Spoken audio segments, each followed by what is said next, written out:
ಜೊತೆಗೆ ಪರಮೇಶ್ವರ್ ಮಾತನಾಡಿದ್ದಾರೆ, ನಾನಾಗಲಿ ದರ್ಶನ್ ಆಗಲಿ ಕಾನೂನು ಎಲ್ರಿಗೂ ಕೂಡ ಒಂದೇ ಅನ್ನುವಂಥ ಮಾತನ್ನು ಈಗ ಗೃಹ ಸಚಿವರು ಹೇಳ್ತಾ ಇದ್ದಾರೆ. ಬೆಂಗಳೂರಿನಲ್ಲಿ ಗೃಹ ಸಚಿವ ಡಾಕ್ಟರ್ ಜಿ ಪರಮೇಶ್ವರ್ ಹೇಳಿಕೆಯನ್ನು ಕೊಟ್ಟಿರುವಂಥದ್ದು. ಯಾರೇ ತಪ್ಪು ಮಾಡಿದ್ರು ಕಾನೂನು ಪ್ರಕಾರ ಕ್ರಮ ಆಗತ್ತೆ ಅನ್ನುವಂಥ ಮಾತನ್ನು ಈಗ ಗೃಹ ಸಚಿವರು ಹೇಳ್ತಾ ಇದ್ದಾರೆ. ದರ್ಶನ್ ಕೊಲೆ ಪ್ರಕರಣದಲ್ಲಿ ಭಾಗಿಯಾಗಿದ್ದಾರೆ ಅಂತ ವಿನಾಯಿತಿ ಏನಿರಲ್ಲ, ನನಗಾಗಲಿ ದರ್ಶನ್ಗಾಗಲಿ ಕಾನೂನು ಒಂದೇ. ಈಗ ಕಾನೂನು ಪ್ರಕಾರ ಏನೇನಾಗಬೇಕಾಗತ್ತೋ ಅದೆಲ್ಲವನ್ನೂ ಕೂಡ ಮಾಡ್ತೀವಿ ಅಂತ ಬೆಂಗಳೂರಿನಲ್ಲಿ ಗೃಹ ಸಚಿವ ಡಾಕ್ಟರ್ ಜಿ ಪರಮೇಶ್ವರ್ ಹೇಳಿದ್ದಾರೆ. ಆ ಹುಡುಗ ರೇಣುಕಾ ಸ್ವಾಮಿ ಅವನು ಏನೋ ಸೋಷಿಯಲ್ ಮೀಡಿಯಾದಲ್ಲಿ ಅವರ ಶ್ರೀಮತಿಯವ್ರ ಬಗ್ಗೆ ಏನೋ ಪೋಸ್ಟ್ ಮಾಡಿದ್ದ ಹಾಗೆ ಅಂತೇಳಿ ಅದಕ್ಕೆ ಅವರು ಕಂಪ್ಲೇಂಟ್ ಕೊಡ್ಬೋದಾಗಿತ್ತು. ಅವ್ರು ಯಾರು ಕಂಪ್ಲೇಂಟ್ ಕೊಟ್ಟಿದ್ರೆ ಪೊಲೀಸ್ನವರು ಇಮಿಡಿಯೇಟಾಗಿ ಆ್ಯಕ್ಷನ್ ಮಾಡೋರು. ಅವರನ್ನು ಕರ್ಕೊಂಡು ಬಂದು ಹೊಡೆದು ಸಾಯಿಸಿದ್ದಾರೆ ಅಂತ ಏನು ಇವಾಗ ಮಾಹಿತಿಗಳಿದೆ, ಅದು ಅವಾಯ್ಡ್ ಮಾಡೋಕ್ಕೆ ಸಾಧ್ಯ ಇತ್ತು. ಆದರೆ ಇದು ನಡೆದು ಹೋಗಿದೆ ಘಟನೆ, ಅವನ ಪ್ರಾಣ ಹೋಗಿದೆ. ಈಗ ಯಾರು ಏನು ಮಾಡೋದಕ್ಕಾಗೋದಿಲ್ಲ. ಆದರೆ ಕಾನೂನಿನ ಪ್ರಕಾರ ಏನು ಕ್ರಮ ತಗೋಬೇಕು ಅದನ್ನು ಪೊಲೀಸ್ ಇಲಾಖೆ ತಗೊಳುತ್ತೆ.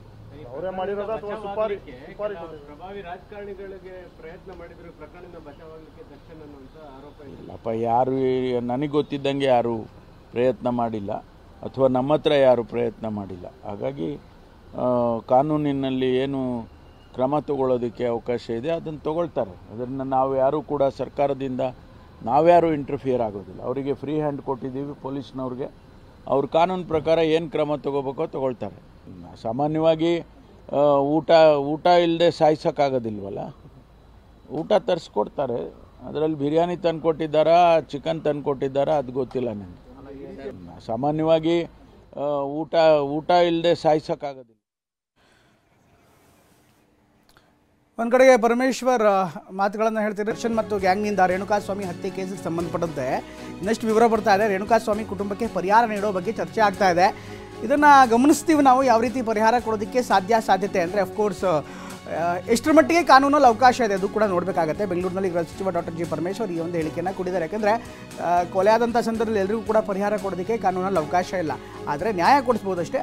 ಆದರೆ ಈ ಒಂದು ಕೇಸ್ ಸ್ಪೆಷಲ್ ಕೇಸ್ ಅಂತ ಪರಿಗಣಿಸ್ಬೋದಾ, ಇದೆಲ್ಲವೂ ಕೂಡ ಚರ್ಚೆ ಮಾಡ್ತೀವಿ ಅನ್ನುವಂಥ ಮಾತನ್ನು ಈಗ ಗೃಹ ಸಚಿವರು ಹೇಳಿದ್ದಾರೆ.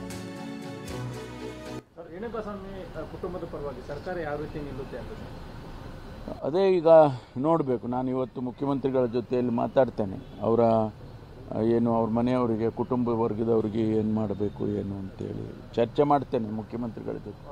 ಇದ್ರ ಜೊತೆಗೆ ಚಿತ್ರರಂಗದ ಮುಖ್ಯಸ್ಥರು ಕೂಡ ಈಗ ಅನೇಕರು ಬರ್ತಾ ಇದ್ದಾರೆ. ಚಿತ್ರರಂಗದ ಗಣ್ಯ ವ್ಯಕ್ತಿಗಳಿದ್ದಾರೆ. ಅವರು ಕೂಡ ಈ ಒಂದು ಪ್ರಕರಣಕ್ಕೆ ಸಂಬಂಧಪಟ್ಟಂತೆ ನಿಧಾನವಾಗಿ ಮಾತನಾಡುವಂಥ ಧೈರ್ಯವನ್ನು ತೋರಿಸ್ತಾ ಇದ್ದಾರೆ. ಈಗ ಸಾರಾ ಗೋವಿಂದು ಮಾತನಾಡಿದ್ದಾರೆ. ಏನು ಹೇಳಿದ್ದಾರೆ ಕೇಳೋಣ. ಖಂಡಿಸ್ತೀನಿ ಮತ್ತು ವಿಷಾದ ವ್ಯಕ್ತಪಡಿಸ್ತೀನಿ. ಆ ತಂದೆ ತಾಯಿಗಳಿಗೆ ನಾವು ಇವತ್ತಿನ ದಿವಸ ಧೈರ್ಯ ಹೇಳುವಂಥ ಕೆಲಸನ ನಾವೆಲ್ಲರೂ ಸೇರಿ ಮಾಡಬೇಕಾಗಿದೆ. ಘಟನೆ ನಡೆದೋಗಿದೆ. ಇದು ತಪ್ಪು ಸರಿ ಅನ್ನೋದನ್ನು ಕಾನೂನು, ನಮ್ಮ ಪೊಲೀಸ್ ಇಲಾಖೆ ಇದೆ, ಅವ್ರು ನೋಡ್ಕೊಳ್ತಾರೆ. ಆದರೆ ಸಮಾಜದಲ್ಲಿ ಯಾವ ರೀತಿ ಬದುಕಬೇಕು ಅನ್ನೋದನ್ನು ನಾವೆಲ್ಲರೂ ರಾಜ್ಕುಮಾರ್ ಅಂಥವ್ರನ್ನ, ವಿಷ್ಣುವರ್ಧನ್ ಅವ್ರನ್ನ, ಅಂಬರೀಷ್ ಅಂಥವ್ರನ್ನ ನೋಡಿ ಕಲ್ತ್ಕೋಬೇಕು. ಎಲ್ಲೋ ಎಡವಿದ್ದಾರೆ ಅನಿಸುತ್ತೆ. ದಯಮಾಡಿ ಇವತ್ತು ನಾನು ಎಲ್ಲರಲ್ಲೂ ಮನವಿ ಮಾಡ್ಕೊಳ್ತೀನಿ. ಚಿತ್ರರಂಗದಲ್ಲಿ ಈಗಾಗಲೇ ಅನೇಕ ಘಟನೆಗಳು ನಡೆದು ಹೋಗಿದ್ದಾವೆ.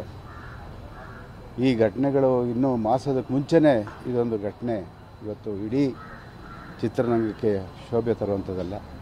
ನೋಡೋಣ, ಕಾನೂನಿದೆ. ಯಾರು ತಪ್ಪಿತಸ್ಥರೋ ಅವ್ರಿಗೆ ಶಿಕ್ಷೆ ಆಗಲಿ ಅನ್ನೋದೇ ನನ್ನ ಒಂದು ಬಯಕೆ.